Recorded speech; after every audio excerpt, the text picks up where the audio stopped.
Krishna, Hare Hare, Hare Ram, Ram Ram, Hare Hare.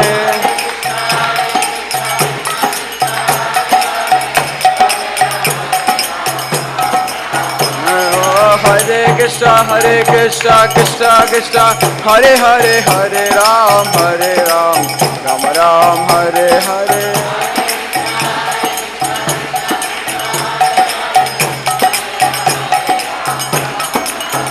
Hare Krishna, Krishna Krishna, Hare Hare, Hare Rama, Ram Rama, Hare Hare.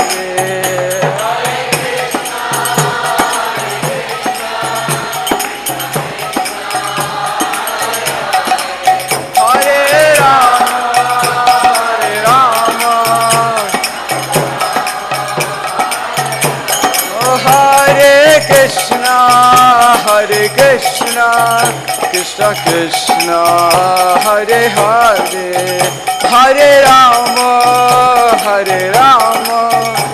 Ram Rama, Hare Hare.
Please don't sit here, sit over here.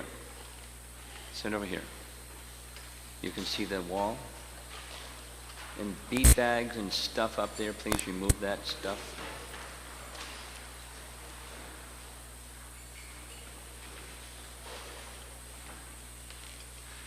Jaya Radha Madhava Kunja Bihari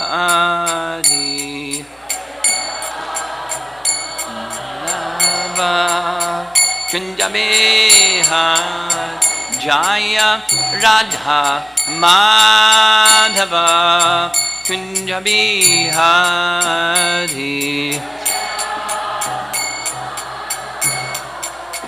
Kunja Bihari Gopi Jana Balabham Girivardhari Balabha Girivardhari Gopi Jana Balabha Girivardhari Pijana Balabha Girivardhari Yasodanandana Brajajanranjana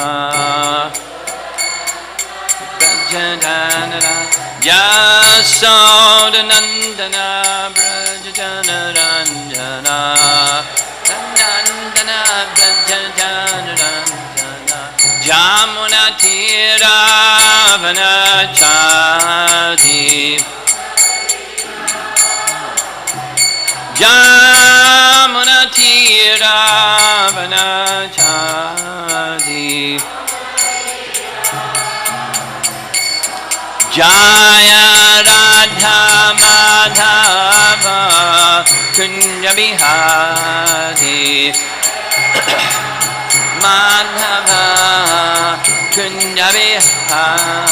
Jaya Radha Madhava Kunja Bihari.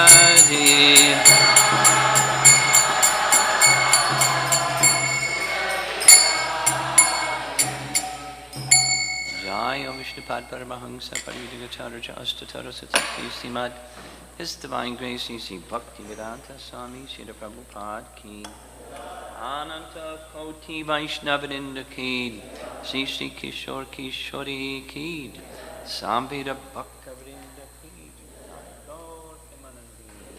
All glories to the assembled devotees, glories to Sri Guru and Sri Gauranga. Two things. There's a fisherman's friend upstairs on the desk. Bring.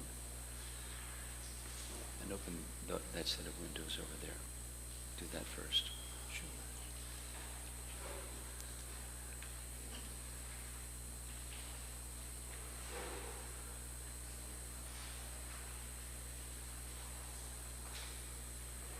How many of you are participating in this Festival of the Holy Name for the first time?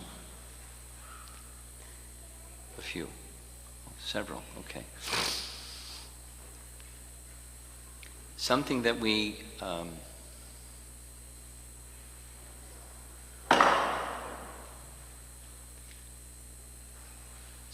try to do for the Festival of the Holy Name is inspire devotees on one day, that's today, to increase your chanting. Of course, quality is also nice, but increase your chanting quantity. We call it 32 round day. The reason for that is when there's Japa retreats, which this isn't, this is the Festival of the Holy Name, it's 64 round day. So this is a piece of cake, this is 32. But there are a number of participants that chant 64 on 32 round day, and that's very nice. But we encourage even our newcomers, chant 32 rounds at least, or more. And something that we'll do later, as you saw on the schedule, at 2:15, we'll gather again and have some sharing of different things. You know, what your experience was. You can think ahead of time what you might say if you raise your hand, or if you're called upon, even if you don't raise your hand. What helped you the most to go, to stay focused as you recall the theme, the songs, the Vaishnava bhajans that were sung by Sri Rupa and Shatarupa were songs that Badahari sung during the Seattle Japa retreat that he selected on the theme of humility aiding our accessing the holy name, just as Chaitanya Mahaprabhu taught. And one difference is it was Badahari singing. Then another difference was Badahari explained. And next time Shatarupa and I'll do it publicly now, and Sri Rupa sing, please explain, the significance, the connection between the song and the theme, at least, because it will help the purpose be fulfilled, the support of the theme. And this plus that plus that plus that in the theme strengthens the theme. So we'll ask you this afternoon what helped you the most as you were chanting. You don't have to answer that question, but that's one of the questions we'll be asked. And just to give you some idea, in the 64 round day, one girl that's 11 years old chanted 108 rounds. Oh no, it was 100 rounds, excuse me, 100 rounds. 100 rounds. Wow.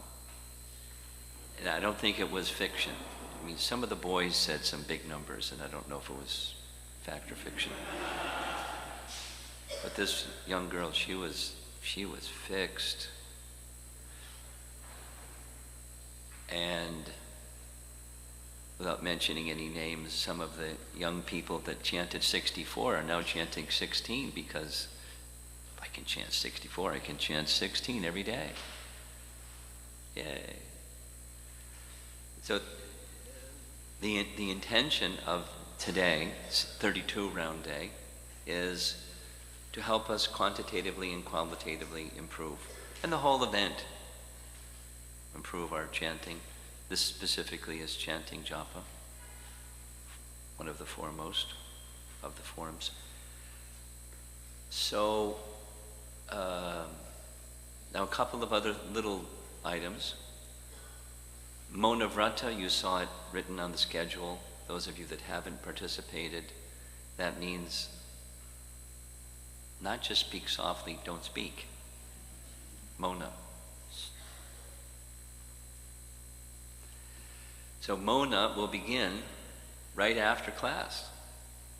So then right after class, breakfast will be served, and you observe Mona. And you'll find it's not just like, oh my goodness, what a difficult thing. It's helpful. You observe Mona Vrata, and it will help your focus. And you'll see, when you observe Mona Vrata, what the tendency is to make sounds. Meaningful or meaningless, you got to make some sound. Blah, blah, blah. Or Krishna, Krishna, Krishna. But you can chant Krishna's name. That's also Mona Vrata. But no conversation. Up until 2:15, parents that have to interact with children that need some message, you speak softly and quietly and without disturbing, and then finish in Mona. Then I just learned the hard way a few times. If you want to stay really focused through the course of 32 rounds, two things. As far as possible, stay in close proximity. Stay in the temple room. If you have to go, there's a nice lake that away, and go for a walk by the lake if you need to do that. Otherwise, stay in the company of the devotees. Tulsi will be in the temple room. I don't know where Jai Jagannath is, but if Jai Jagannath can be asked to bring Haridas Thakur downstairs, because he's upstairs. Haridas Thakur is upstairs? Yes. A life-size Haridas Thakur. He's big. And he's inspirational. So different sources of inspiration, so try to stay very focused. And the second is, don't eat a big breakfast. I learned the hard way. Don't eat a big breakfast. It's really hard to stay focused after breakfast if you eat a big breakfast. So eat modestly. And you don't even have to eat if you don't want, or go later, or it's like that. So those are some pointers. And I'll remind you when we're done, Mona Vrata. It's important. You'll see. If you observe it, you'll see. And now, this morning's class, I'll purposefully not elaborate on points, but part of what we're going to do is, did Nityananda Pran speak with somebody that's here to arrange for paper in case people need paper? You have paper? Okay. Part of what we're going to do, just mentally prepare yourself. We'll take 5 to 7 minutes, just like Krishnadas Kaviraj speaks about 5 to 7 minutes. We'll take 5 to 7 minutes on writing something down. You'll see there's a slide that prompts you to reflect and write something down. So we'll do that as part of the exercise of what we're going to be doing during this class and also for the benefit of after the class. So here's the title, Feeling Complete with the Holy Name. There's, who's that on the left? Haridas Thakur, chanting the Holy Name, very happy. And behind is the dome of the Jagannath Mandir, and the chakra at the top. As far as humility, we know Haridas Thakur felt himself unqualified to enter the temple of Jagannath because he was low-born. And Lord Chaitanya made an arrangement for his place of residence in Puri to be where he could sit and see the chakra at the top, and told him that's the same as seeing Lord Jagannath. So in the mood of humility, as is the theme for this Festival of the Holy Name, Haridas Thakur, our Acharya for the chanting of the Holy Name. Now, I wanted to begin with a little correction. It's important to get things right. Yesterday, I mentioned a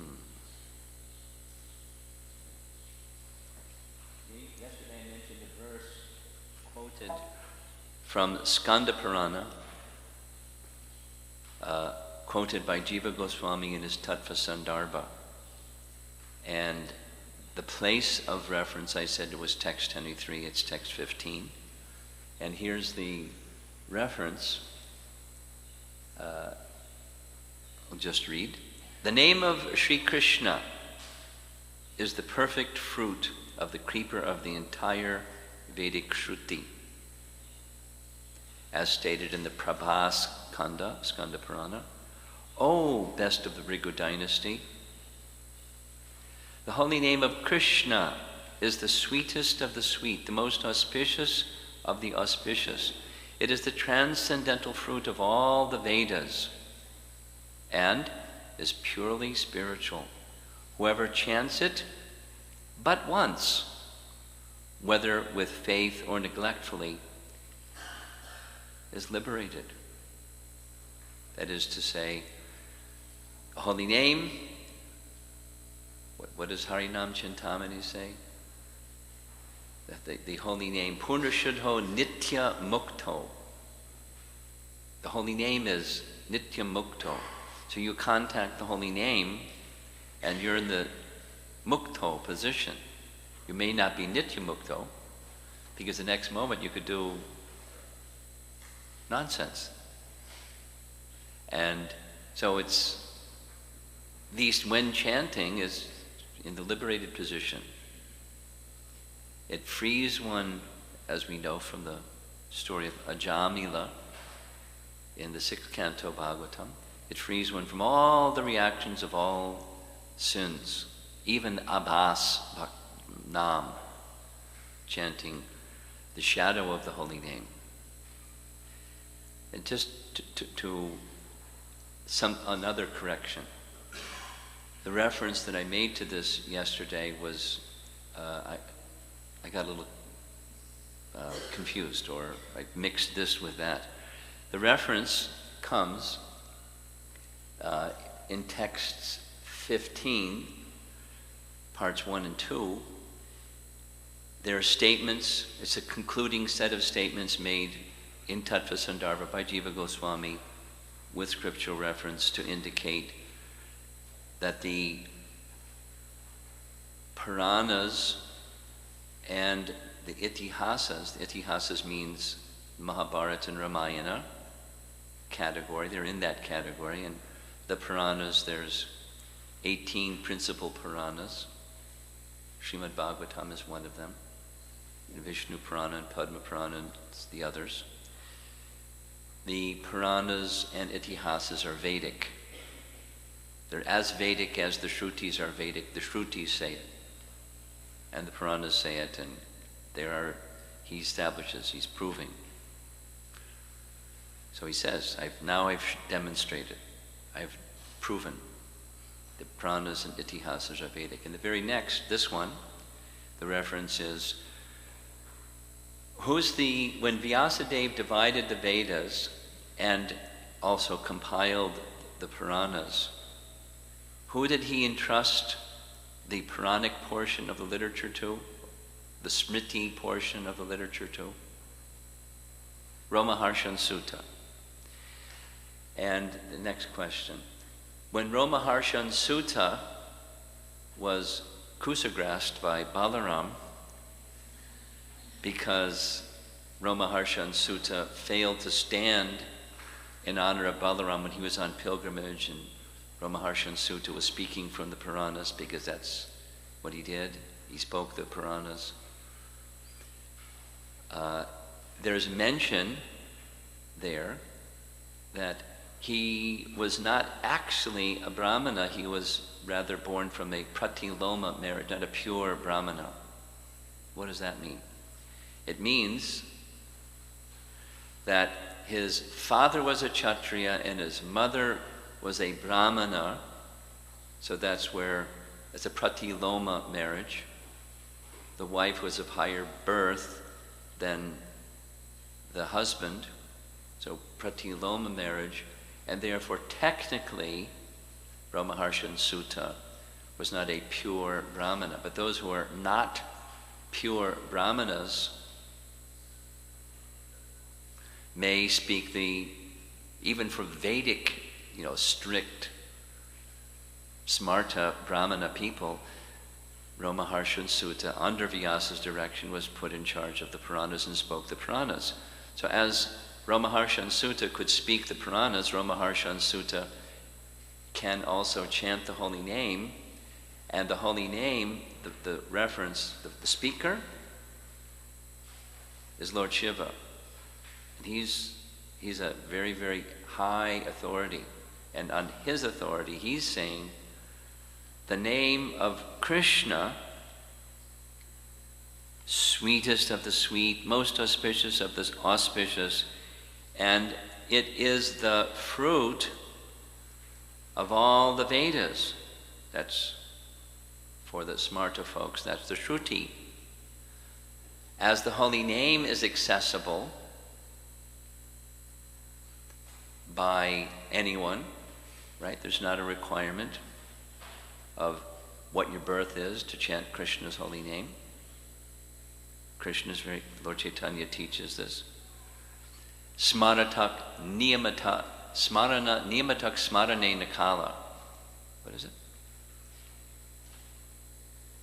There's no niyamas, there's no rules and regulations. There's no restrictions who can chant Krishna's name. As similarly, there's no restrictions who can recite the Puranas.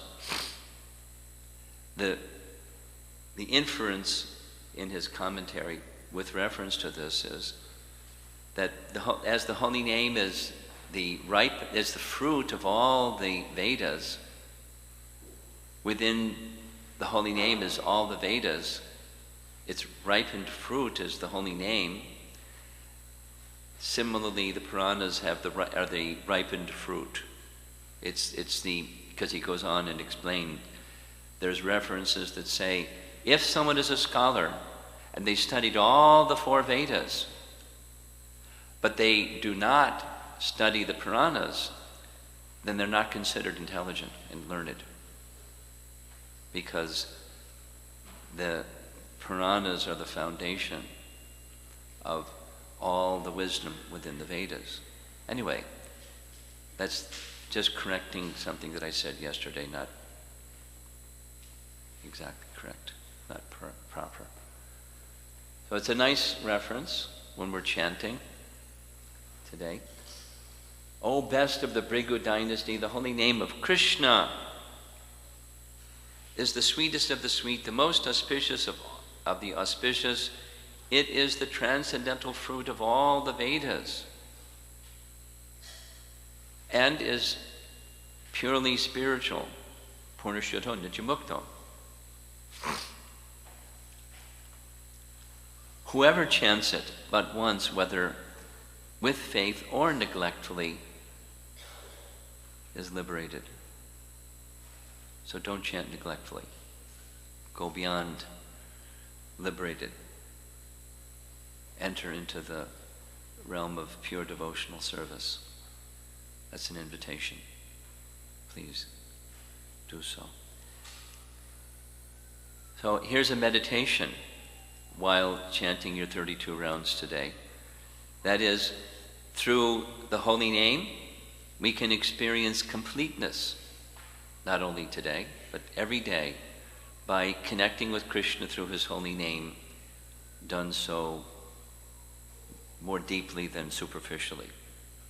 The sense of completeness is accessible to us. So that's you'll see this slide, it's the concluding slide also. We're beginning with the end in mind. That's where we're going. So the invocation verse from Ishopanishad establishes what the principle of completeness is. And you know, let's chant it together. Om Purnam Adak Purnamidam Purnat Purnam Udachyate Purnasya Purnamadaya Purnam Eva Vashishyate. As you see in the yellow letters, how many times Purnam is there in the verse? It's an important word. Purna means complete. So the absolute, that from which everything comes, Purnam, so many Purnams, or complete units emanate, and each one of them is complete, and their completeness is established by the complete whole, who is not reduced by those expansions. And that's really something. It's transcendental. We'll say it this way.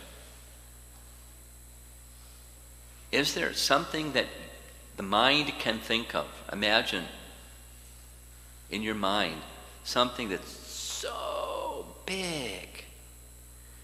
You take away even a small something and it remains the same, unchanged. You can't think of something like that, at least with the material mind, because however big something is, you take away something, it's less. But Krishna is so big, or complete, that so many complete units emanate from him and he's not reduced. Or as Prabhupada would say, spiritual mathematics is 1 minus 1 equals 1. That's bad math, right? There's a point sitting next to you. 1 minus 1 equals 1 minus 1 equals 0. Yeah, 0. 1 minus 1 equals 0. But this is spiritual mathematics. 1 minus 1 equals? You get an A in your exam. Spiritual mathematics. Don't give that in your math class at school. Spiritual mathematics. Here's the translation. The personality of Godhead is perfect and complete. And because he is completely perfect, all emanations from him, such as this phenomenal world, are perfectly equipped as complete wholes. Whatever is produced of the complete whole is complete in itself. Because he is the complete whole, even though so many complete units emanate from him, he remains the complete balance. So there's directly the translation from Srila Prabhupada's Sri Ishopanishad. Now, this definition of establishing what is completeness tells us that everything is already complete and perfect.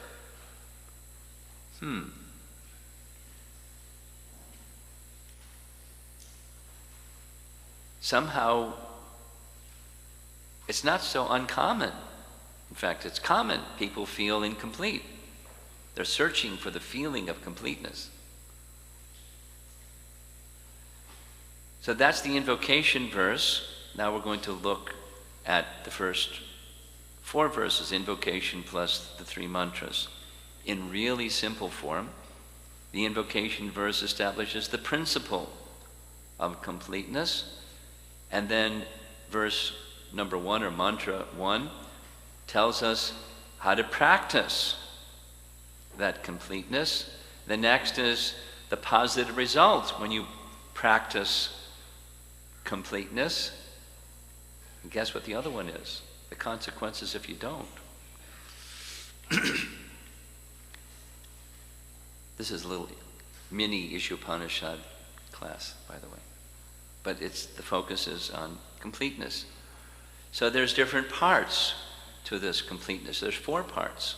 1, there's the source of everything, the Om Purnam, the absolute truth, that from which everything comes. And then there's that which comes from the source, this phenomenal world. And then there's the living entities that live within this phenomenal world. What's number 4? The arrangement of completeness. So now we're going to explore each one of these 4, and we're headed for number 4. The complete arrangement. So here we go. It's really simple. There's the complete absolute truth, and that complete absolute truth is Satchitananda Vigraha. So Sat, that's the eternal, impersonal aspect of the Supreme, as we see in this cover picture of first canto, that blue spiritual sky, that's the Brahmajyoti.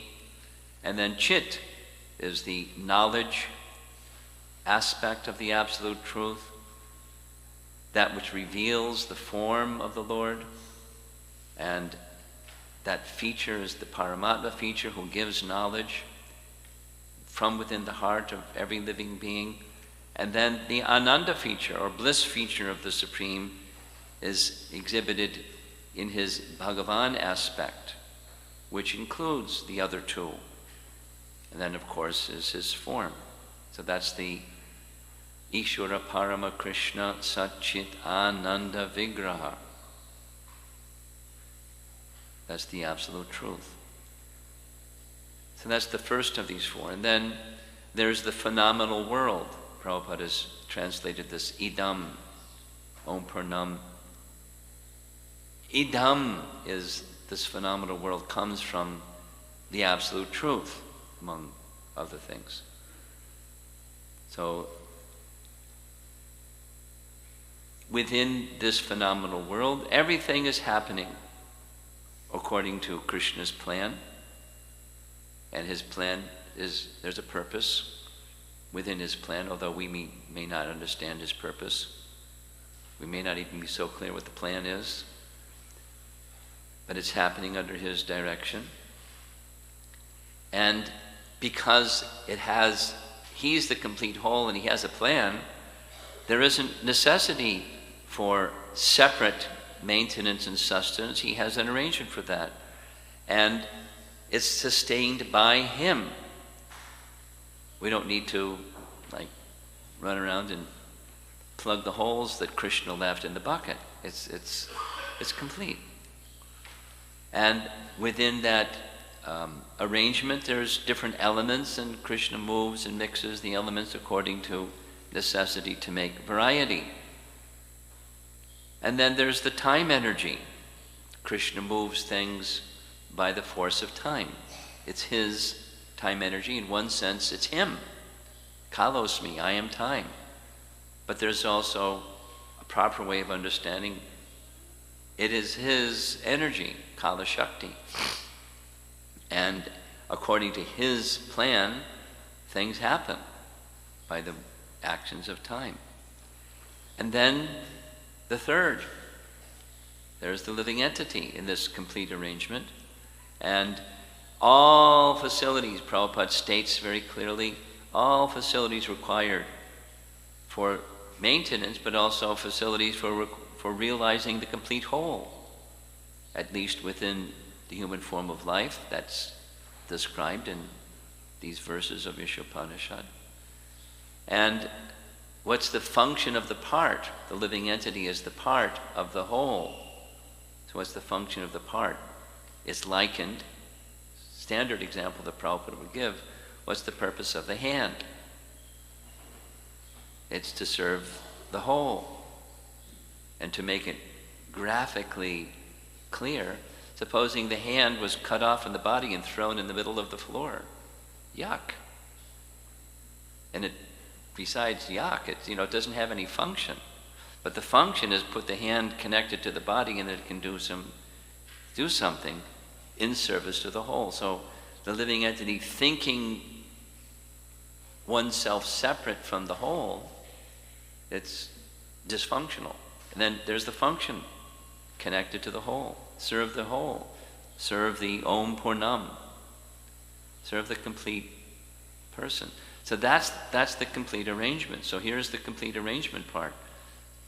Within all the different species of life, there's the human form where the opportunity, at least, is provided for acting in full consciousness in relation to the Supreme. And the medium for that is devotional service.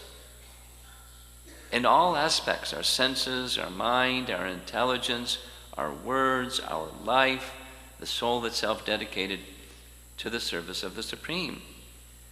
And that's the sense of completeness. That's the arrangement. Now let's go the other direction.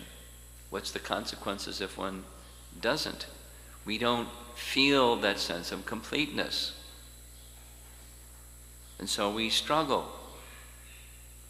Mama maya duratyaya, for the sense of completeness, where we want a sense of being connected and loving and being loved, and interactions through communication and other types of activities that are very natural.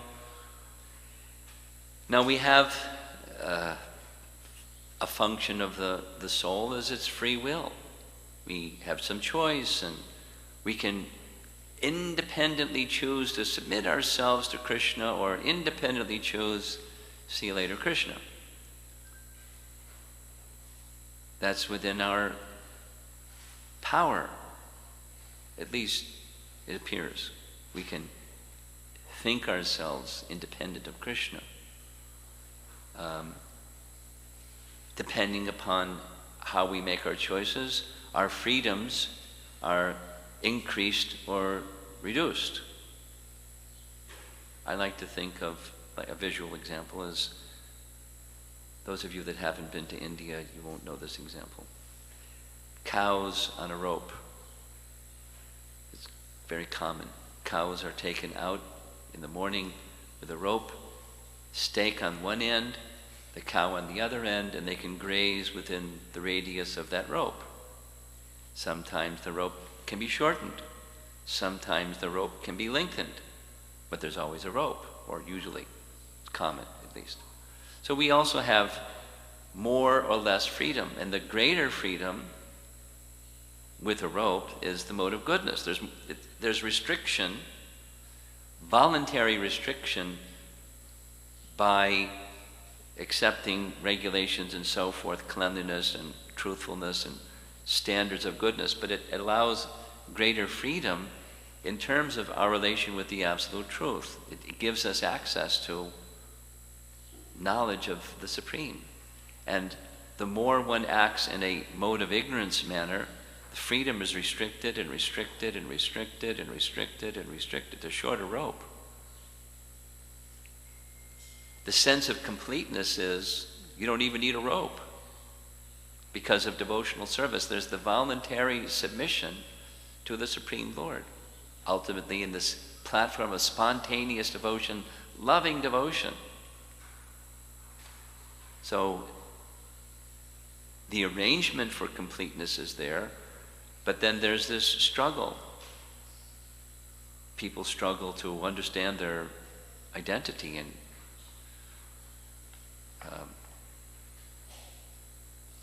Devamrita Maharaj made a whole presentation which I very much appreciated, so I made a similar presentation on authenticity of individuality is the title. Authenticity of individuality. I was speaking on that topic at the University of Illinois in Chicago. I think I was going there with either Charinishta or Himanshu. And we were walking through the student union, because that's the club was held, it was Charanishta, at the Student Union building. I was just looking around at all the students with their assertion of their individuality. So what's the latest? Few things. Hat on backwards, tattoos, and metal in the face. My individuality. There's my individuality. There's my, anyway, open their tongue and they got metal in their tongue. That's me. And that's my statement of my individuality. But is that individuality, or is it copying other people that are... It's not authentic individuality. It's not you. It's a statement. Okay, this is different from that, but is it? So what's individuality? Anyway, authenticity, struggle, and integrity. It's a struggle. Without the compass of Krishna and go to Krishna, it's all over the place. And today is this and tomorrow is that, and no consistency in terms of integrity of who I really am. You get the idea. And same, what people do for recreation and their leisure time or their discretionary time, finding a sense of completeness. You get the idea. So the things that people value in life, wishing to find a sense of completeness, of connecting with beauty and nature and harmony and fidelity and integrity, and these are values. How often is it that someone really feels that they've made that connection? So the opportunity for completeness is there, provided according to Ishopanishad and according to our devotional teachings, by connecting with the Supreme. So we're wishing to make that feeling of completeness while separate from Krishna. In short, it ain't going to happen. It's fiction, or it's illusory. It ends up being, I'm at the center and I'm complete, or I'm taking advantage of other people to make my sense of completeness. And there's no end to it. This doesn't satisfy, and so that doesn't satisfy, and try another arrangement. The whole story.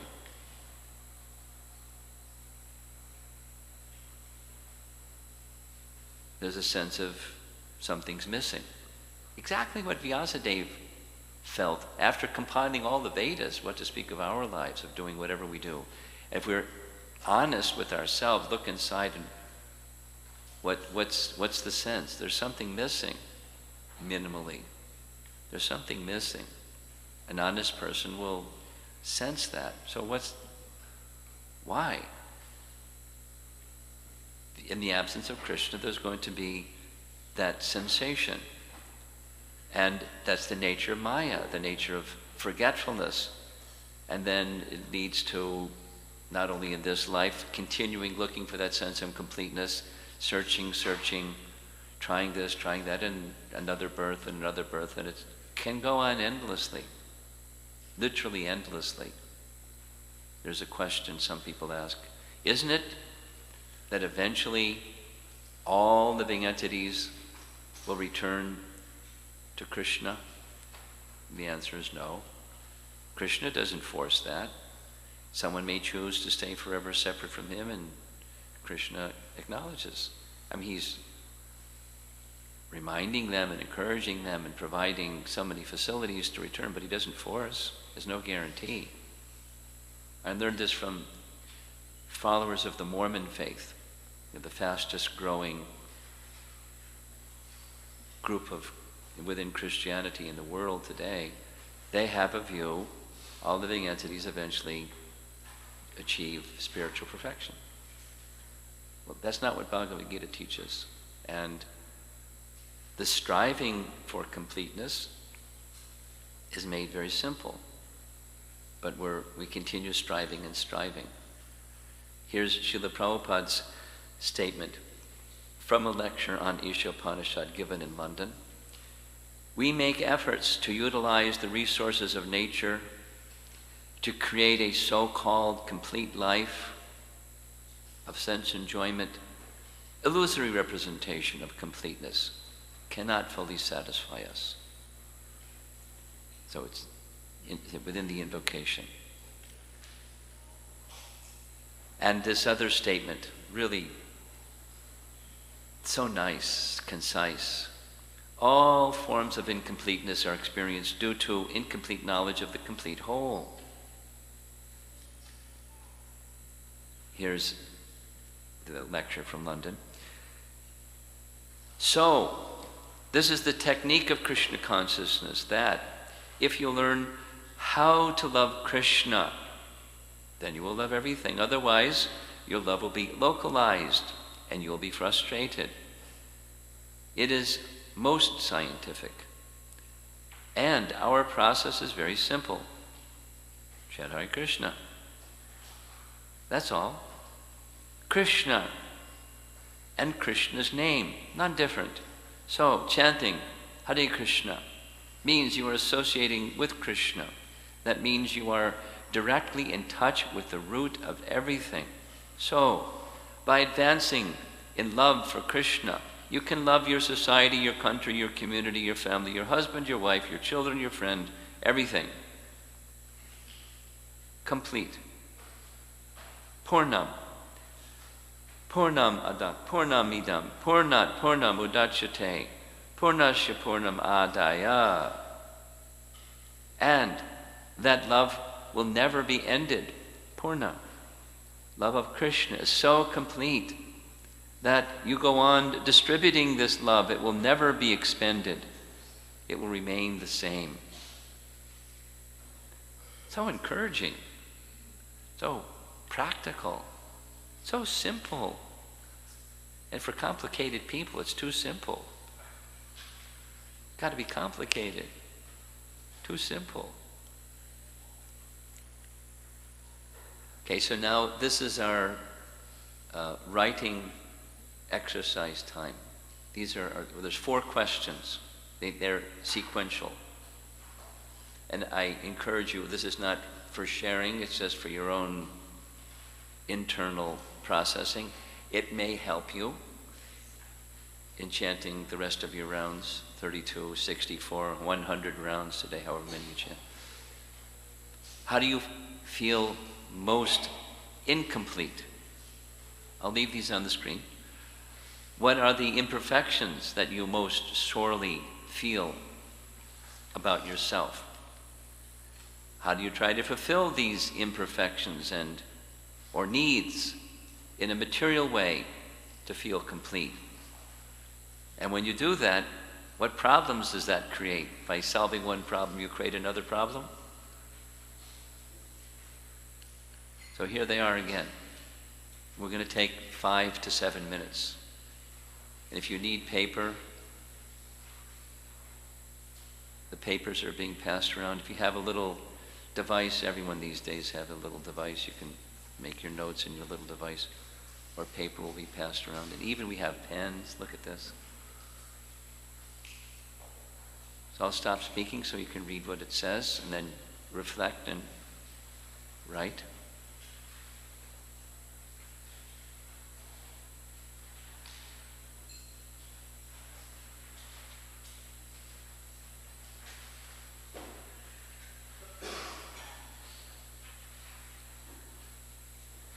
I'll flip back a couple of times so you can see.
Couple more minutes, we'll end.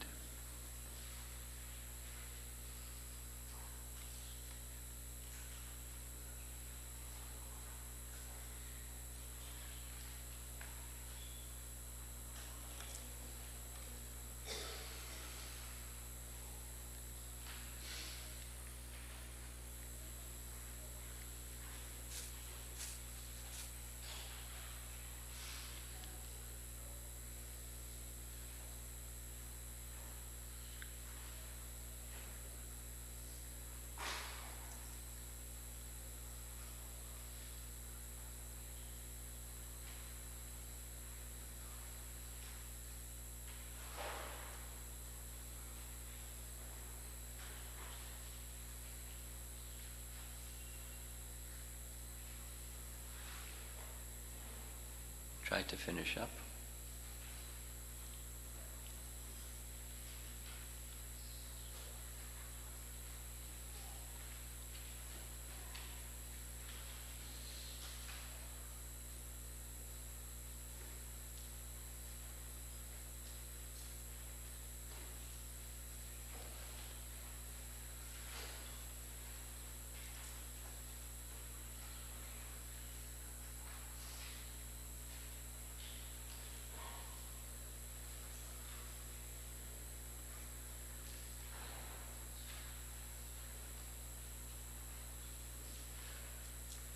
So we'll end there. The purpose of this exercise is expanding on mantra 3, the consequences of not connecting with the complete whole, and this phenomenal world connecting with the complete whole as we move about it. It leaves us with a sense of incompleteness. And then in material ways, we take shelters of other things besides the complete whole to find that sense of completeness. It's conditioning. Maya conditions us in that way. And so there's a struggle with Maya, and there's a solution. Specifically, as Prabhupada explained in that lecture in London, it's very simple. Taking shelter of the holy name, because the name and Krishna are not different, then that sense of completeness is fulfilled. Let us now chant this verse together. This is quoted from Chaitanya Charitamrita. It's from Padma Purana. Nama Chintamani Krishnas Chaitanya Rasa Vigraha Purna Shuddho Nitya Mukto Hinatvam Nama Namino. And the translation. The holy name of Krishna is transcendently blissful. It bestows all spiritual benedictions, for it is Krishna himself, the reservoir of all pleasure. Krishna's name is complete, and it is the form of transcendental mellows. It is not a material name under any condition, and it is no less powerful than Krishna. Since Krishna's name is not contaminated by the material qualities, there's no question of its being involved with Maya. Krishna's name is always liberated and spiritual. It is never conditioned by the laws of material nature. This is because the name of Krishna and Krishna himself are identical. So the picture is now very clear that the sense of completeness is made very easy. The complete whole personality of Godhead Krishna has made an arrangement for our sense of completeness, spiritual and in turn material, facilitated by the chanting of the holy name. So this is the ending slide. So meditation while chanting are 32 rounds or 64 rounds or 100 rounds or whatever you do. We can experience completeness each day by taking the opportunity to connect with Krishna through his holy name deeply. So we'll end there. Any comments or questions or discussion? Please.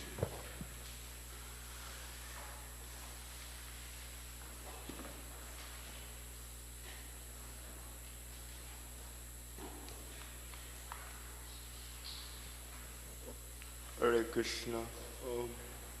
We hear that Krishna's name is fully spiritual and liberated and endowed with all of Krishna's potencies, non-different from Krishna himself. And yet we hear that name through material senses. So it seems like although Krishna's name may be fully spiritual, perhaps our receiving mechanism is Faulty. Faulty. Defective, limited. Right. So how do we reconcile that? Fantastic question. Do you like philosophy? Okay. I invite you to read Canto 10, Chapter 87. Fasten your seatbelt when you get, and have a dictionary by you. And have Jai Jagannath not too far away so you can ask him, what does this mean, and what does that mean, and what does this other thing mean? The question you just asked was asked by Maharaj Parikshit to Shukadev Goswami. It comes at the end, almost the end, 89 chapters in Canto 10. I'll make it short because of time. He asked the same question. Shukadev Goswami says, fantastic question. Such a fantastic question. Long, long ago, great sages asked the same question. They were discussing this topic. And when they were discussing the topic, they referred to long, long before that, where the same topic was discussed by the personified Vedas and the four Kumaras. Means it's a classic question. And the short answer for the long, long, long, deeply philosophical answer to the question is, since everything comes from Krishna, or the fully spiritual source of emanation, there's an intrinsic spiritual quality to all things which, when connected with the spiritual origin, they act spiritually. The senses, made of dull matter, have their origin in Krishna. And when the senses are connected with hearing the topic of Krishna and vibrating the sound of Krishna, they become spiritualized and they can act spiritually. The limitation is superseded by the spiritualizing process of connecting with the source through bhakti.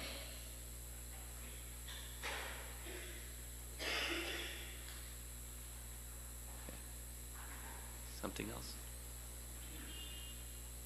Yes, over here.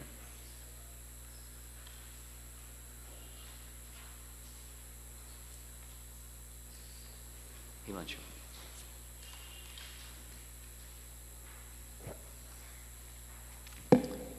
Maharaj, in your presentation, as you were speaking about Ishopanishad, I was reminded of a statement from the invocation that Prabhupada makes, that all forms of incompleteness are experienced due to incomplete understanding of the complete whole. So since the emphasis of the presentation was experiencing completeness through the holy name, I was wondering if you could help me understand the implication of the phrase incomplete knowledge of the complete whole in this statement from the invocation. Are you asking, so that I can be really clear what your question is this a compare and contrast question? On one sense, the holy name, and in another sense, incomplete knowledge of the complete whole. There's one statement and there's another statement. How do they compare?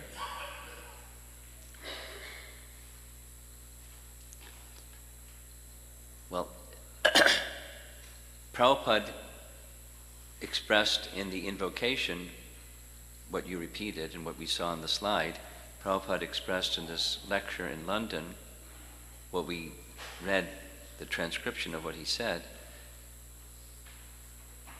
So how they connect is, how is it that complete knowledge of the complete whole is made possible? Answer, through bhakti.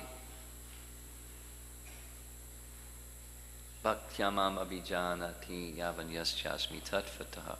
It's only by bhakti, or devotion, that one can understand the complete whole, or understand Krishna, only through the medium of bhakti. Same as Brahma's prayers that we were discussing yesterday, not by empiric study, but by revelation through Krishna's kindness upon his devotee. Krishna discloses himself.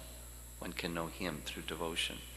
And the awakening of that devotion and the mood, the desire to be in service to Krishna awakens from the hearing process, and the hearing especially all the potencies of Krishna there in his name. Thus, knowledge of the complete whole is made possible through that medium, the holy name. So it's one way of saying it. Another way of saying it, it's the same thing, just a different way of saying it. Accessing Krishna, the complete whole, through the medium of devotional service, awakened by the process of chanting. And then all the other processes that follow the hearing and chanting activity. Okay. Any other? One more question, if there is one. Okay. So, we wish you well, your journey today. Remind you, as I promised you I would remind you, Mona. So the real test, as soon as class is over, will there be conversation or not? So please, Mona, and when you want breakfast, I guess it's served at 9 o'clock, up until whenever. And then those that want to, you can continue chanting here until 2:15. Those that want to, according to the schedule, upstairs. I'm pointing to the room upstairs so we can have kirtan for a while. Softly, please, so we can chant nicely here, Japa. And then we'll see you again at 2:15. Then we can break Mona.